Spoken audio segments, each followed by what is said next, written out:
আজকের সবচেয়ে বড় খবর, পাকিস্তান আফগানিস্তান সীমান্তে আবারও আগুন।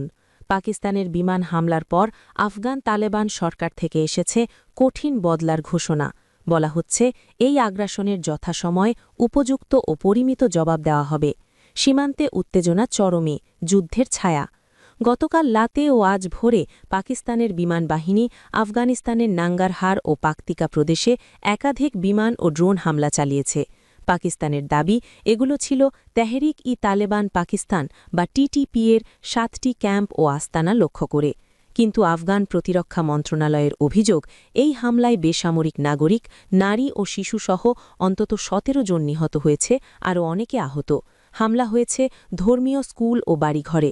আফগান প্রতিরক্ষা মন্ত্রণালয়ের মুখপাত্র বলেছেন, এটি আফগানিস্তানের সার্বভৌমত্বের স্পষ্ট লঙ্ঘন এবং আন্তর্জাতিক আইনের বিরুদ্ধে।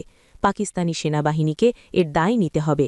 আমরা যথাসময় পরিমিত ও উপযুক্ত জবাব দেব। এই আগ্রাসনের কোনো জবাব ছাড়া যাবে না।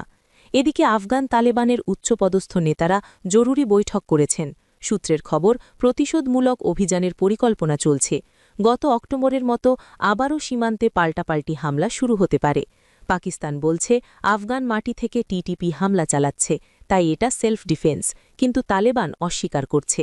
এই উত্তেজনা কি পূর্ণাঙ্গ যুদ্ধের রূপ নেবে, নাকি কাতার তুরস্কের মধ্যস্থতায় আবার যুদ্ধবিরতি? পরিস্থিতি নজরে রাখছি আমরা। আরও আপডেট পেতে থাকুন।